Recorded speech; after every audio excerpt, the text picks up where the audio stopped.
Hey guys, welcome back. It's Bison Vaulted here. It's Josh and Nate. It's been a minute, but we're back with a Hearthstone snapshot. We have a couple decks here that we want to go over. With the fall of Hound Hunter after the nerfs the other day, we're seeing some steady rise out of some other cool decks. So we want to go through those today. Yeah, for reference, this video is being made like the Hound Hunter nerfs were what, yesterday?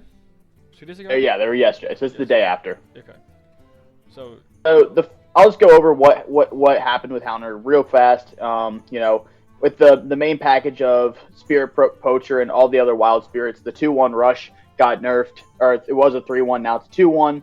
More importantly, this card, Faithful Companion, which was the main OTK and comeback potential card in this deck, now rather than just discovering a beast from your deck and summoning it, and then the Manther summoning a copy of that, it's just summoned from your hand. Makes it a lot less consistent than it once was. Still fairly decent deck, but we're not going to see those 70+ win rates we were seeing in below Legend and those 61% win rates we were seeing in High Legend. Which is good, much needed. They changed the Arcane Legendary, right? I believe also. They did. So, why cannot see him? Oh, because I disenchant him, which I recommend everyone do right now because you'll get 1600 dust back. But yeah, it's now they made him 1 mana more, 1 extra attack. But yeah, they slowed down this deck, which was also gaining to be a problem. But I would disenchant him right now if you can get the 1600 dust back. No reason not. Anyway, yeah, really no reason not to.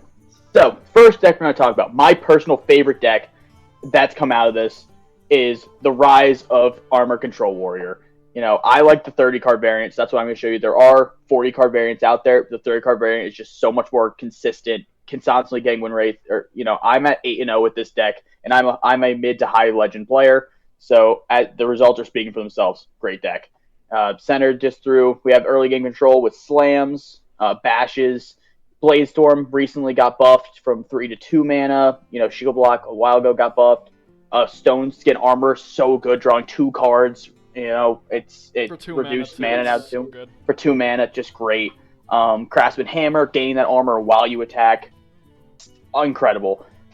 Just so many good control pieces. Utilizing that Rift package, this deck is really fun to play. Highly recommend it. We're going to put all of the deck lists in the description, so if you want to play with this deck, be my guest. Highly recommend. Well, going back to controller real quick, like Josh said, there is Renethal variants, but I really think that with this deck, you're just trying to get down Odin turn 8 to win the game. Like that. Yeah, Yeah, keep going. You can keep going, Josh. I completely agree. So this package has less minions in it. So you can pull Odin with your Rift Chorus, or you can pull your Talon from your Rift Chorus, or you can pull Odin from Talon. So, it's very hyper consistent, getting your Odin out, getting your key players out when you need them. Even getting, Khazgaroth off of it is great. That's just a, killer board piece. You drop that on 6, you're going to be able to hold down the board. Mm-hmm. And then obviously you have your Ignis, which is just such a stellar component when you look at Bellowing Flames, which I still think is the best Forge card in this expansion. Just does so well at clearing boards, especially early boards against, your aggro. It's a good card, and this deck just happens to find a way. The only slight negative I have is that because it's like all the recent buffs and everything, it's going to be probably flooding the ladder a good amount, I think. So people are probably going to tech for it at some point, but I don't see that happening for like a week or 2, at least. Yeah, I've been trying to theory craft a counter to this, and I really haven't been able to. It just gets there. The other variants have Minotaurin. If you don't want to run the slams, maybe throw in Minotaurin. I've liked the slams. I thought they've been really good. 1 mana slam is just good, especially clearing against things like Death Hunter or Death Knight, which we've seen have a bunch of aggro, or aggro to mid range. So that's an option. Don't really know what you can take out of than this, but that would be my recommendation. Would be the slams. Yeah, I think it's just a good deck in general at this point. Okay, let's go to the next one. All right, this one, we've seen it. It's been here. It's been in the meta for months now.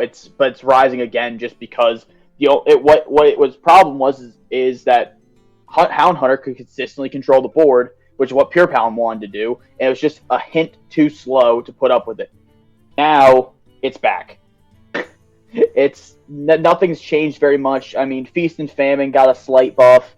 So that's being added now with the whole Wind Fury package of Horn of the Wind Lord. Lets you eliminate some major threats while also getting big heals. So, it's doing what it's always done, and it's good. It's, I've played this deck a bit. I was playing 5-3 with it. Not great win rate, but then again, I'm kind of new to the deck. I didn't play it a lot. Don't really like the deck. So, but yeah, it gets there. Good recommendation. I don't really like the deck. It's all preference, man. I'm not a tempo player. I like control a lot more than tempo. So, it's to each their own. But I mean, pieces like Anachronos is cool.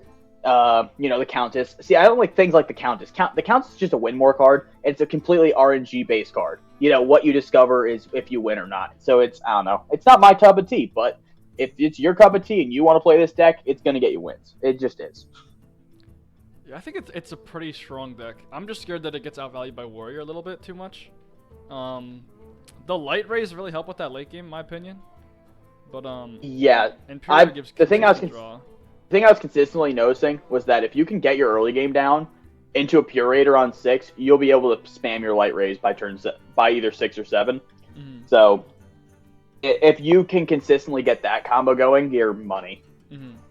I haven't played this deck or ran into this deck much. I played for like a pretty good amount of time yesterday. I'm also like a low diamond player though, so I'm not sure how impactful this is. But take my word with a grain of salt, obviously. So. Yeah, I mean, I'm sure that they'll, your word is good for your format. It's a definitely different world from Diamond back to Legend up. So, it's your input is just as valid as mine. I'm just happy they nerfed the Hound Hunter deck. I was running into that like every other game. Ridiculous. Yeah, because that deck was brainless, dude. Mm-hmm. Yeah, Pure Paladin's a pretty cool deck though. Yeah, I think it's a cool deck. But anyway, next up. This is the big bad aggro now that's on the block. A weird Treant deck. Treant Druid, this was really popular about 2 years ago. Now it's back. I found that if you can get Blood Treant in your starting hand, being able to play that turn 1 with something like, a Lingering Zombie, a Vicious Slither Spear, maybe getting some apples in your hand, anything of like your early game paired with this, you just pressure the crap out of your opponent, it's over. To me, it's like a better, was it Happy Ghoul? The 3-mana 3/3 that says like it was 0 if you healed this turn? I feel like Blood Treant is like that, but if you think about, was it Heal Aggro Warlock? Or the Heal Zoo deck that was like defining the meta a few years ago? I think Blood Treant is really similar, but even stronger than that type of But you gotta think in the context of this deck. This is an aggro deck. If you're taking face damage, you're gonna be on the. That means you're on the back foot anyway, and you're losing the game. Mm-hmm. It doesn't matter. So you have the health to burn. Like you want to be the aggressor. You want to be pushing face. You want to putting the pedal to the metal, putting them on the back foot. And this card does it right off the bat. Just getting flooding the board with 3/5 in stats turn 1. That's a lot. Disgusting. That's a lot to swallow right off the rip. And then plus following up with, Mark of the Wild, you can buff your Slither Spear, something like Natural Cause, just get another 2/2 down. Crooked Cook has felt incredible in this deck. That was something I was a little timid on. We actually talked about that, Nate and I, about the addition. But, this deck doesn't have any card draw. And, fast decks, you're going to be moving through cards. Putting the Crooked Cook, you're going to be able to draw some extra cards at the end of your turn. Keep that tempo up. Eventually you want to get... If you can get a Herald of Nature on a big board, forget it. It's over. Disgusting. Your opponent can't keep up. Especially because all your bodies are going to be different things. So, something about, Defile, which is a deck we'll see, the next deck here. Your board looks, it's very oddly shaped, and people can't really keep up with it. It's going to come down turns earlier than things like your Brawls. So, it just works. It just works, and it's annoying when you get beat on turn 5 or 6 by this because of things like Cultivation. That's just good card too. Good card. It's good. Arbor Up, if you remember that card, giving your board +2/+1 and summoning 2 things. This thing will give you a bigger buff, and most of the time it's free. So it's effective. Yeah, and then Soul of the Force is also really great, just keeping your board sticky. Things, just good deck. Gives you that board insurance. Yeah, I don't really have much else to say. I mean, Life from Death, I was thinking about it just because it's on the screen right now. could be a decent addition, but I think it might be slightly too slow. I like Crooked Cook more just for the board tempo. Yeah, see, this will be the reason I didn't include Life from Death is because it'll be stuck in your hand. You know, if you're not, it's gonna take a hand spot that you're not gonna be able to play until you've had 6 things die. So that's a lot to wait on. Anyway, aside from that, it's a really good deck. Yeah, I agree. All right, so we'll go to our last deck here, Cursed Control. It's, you know, we keep seeing these curses over and over again. But you know what? They are the win more for Warlock, so it just makes sense. It's a super strong control package, and I think it's pretty great. Honestly, I love it. I think it's, you know, a lot of fun. You know, a lot of puzzles to it, figuring out what you can and can't do. Things like Fizzle to get you more curses, super great. You know, getting another Ignis.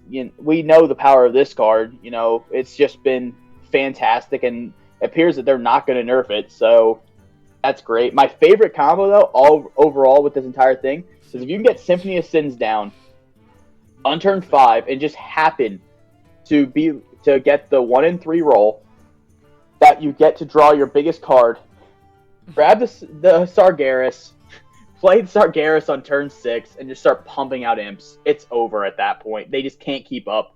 You're playing against Warrior, you taunt them. It's great. Because it normally can't even kill the Sargeras, and then you can get off the 6/6s, and that just ends games from what I've found. I feel like Symphony of Sins, getting the scam roll into the... I forget what the movement name is, but the one that, like Josh said, reduces the cost by 6. If you can get Sargeras down in turn 6 and get the taunts up, it's pretty much good game, in my opinion. Like, it's pretty sealed if you can get it down that early. Yeah, it doesn't say them next to him. I'm blanking on what that one is too. It might be NB, but anyway. It's a good but deck. anyway, it's just kind of, it's a lot of fun. This is more of a grindy. If you like thinking through your turns a lot, playing the puzzle, figuring out what you got to do to survive, you know, how you get more curses, this is the deck for you. There's a lot of thought, a lot of turns. You know, you're going to be going 14 to 16 plus turns in this deck. Just getting there. Then Zarkel. I have no clue how you to know, pronounce it. Yeah, it's Zarkel. But anyway, getting healing off as Zarkel, it's you know, that's your main heal eventually. But Mortal Eradication, I have found, has been spectacular dealing with early game. Defile, obviously, if you've played back in the day when this first came out, you know the power of Defile. It's still great. Chaotic Consumption to destroy big things. Drathar, just getting that extra lifesteal, getting the just over the top damage. Great stuff. My favorite, another great combo is playing Abyssal Wave, and the next turn playing Darkbane, because then the Abyssal Wave will trigger. Then when you kill one of them, it'll kill both and guarantee getting those two waves off while also dealing 8 to the board. So it'll get the clear. And by the way, it's Movement of Pride. This is Movement of Pride. That's the one that draws the highest. Another great one, if you can't get Movement of Pride, you do want the Envy, which will remove 6 cards from your opponent. Really good right now. Hopefully hit one of the legendaries, or Movement of Sloth. That will get you the 6/6 taunt. Yeah, the only changes that I've been running a very, very similar lineup. The only changes that I have is I put Reverberations in. And that was pretty good considering all the Titans that were running around. But since the meta's died down a lot, it's not too consistent from what I found. If you can get the turn 5 Symphony of, you said it's movement of Envy to get down your Sargeras, that can be pretty nice if you get Reverberations off on it, just to get those extra 6/6s. But that's a little too greedy in my opinion at the moment. Yeah, I'm kind of between, you know, if you're gonna take something out of it, the Drone Deconstructor. This is pretty much just for early game, getting some early game control. You know, it feels kind of awful in the late game unless you get like a possible poisonous just to make it something sticky. But yeah, Reverberation is a great add. You know, maybe even adding one of just to, you know, to steal something. Set up a Defile by only having it one, making it only be able to or need to take 1 damage. Mm-hmm. I definitely like the addition. The Mechanome Guide has actually felt kind of great. you're gonna find you're gonna be wanting to float some mana here and there. Just being able to get the forge in, getting a really cheap spell, and it just says discover a spell. You can discover more symphonies. I've had a game where I played 3 symphonies, and obviously my opponent conceded on that one because what are you gonna do? Yeah, I think Symphony is also really good into the Death Knight, the Blood DK matchup, because it also gives you that extra deck storage. Or extra Yep. like card slots so you to go into fatigue later, which actually is relevant, I feel like, in that matchup a lot of the time. Just I because agree. there's so much removal. Even if you get Sargeras down in turn 6, they can still deal with him until very late in the game. But I haven't been running into too many Blood DKs. But yeah. No, I haven't either. I do want to add one deck just because this one's fun. I played it a little bit, but just because. Cool. But I'm just gonna highlight the combo of it. It's control Druid, and all you're trying to do in this deck is survive long enough to play Enor into Freya, heal yourself, and that's pretty much that. But then the main combo is Melted Maker and Storm Giant, because when you forge Storm Giant, when it's 0 mana, or going from 2 to 0, you will copy it, and it will be 0/0s. And you can just play, 10/0 taunt. 10, well, no, because you have to forge them, so it costs 2. So you can play 5, but then, because they're 2 mana, you can play them with Unending Swarms. So you can just summon them back. It's just a stupid fun combo that I found that I've been playing. I win about 50% of my matches with this, but it's a lot of fun. So I wanted to make a note of it. Fun off-meta deck, but... Yeah, no, it's not. You're not going to be crushing the meta with this, but you will get a good laugh, and your opponent will rage when you summon 5 8/8s from an Unending Swarm. Nothing better than Hearthstone player tiers. Yep. All right, guys, that's all we had for you today. Hope you enjoyed. Hope you try some of these decks out. Hope you have success like we have.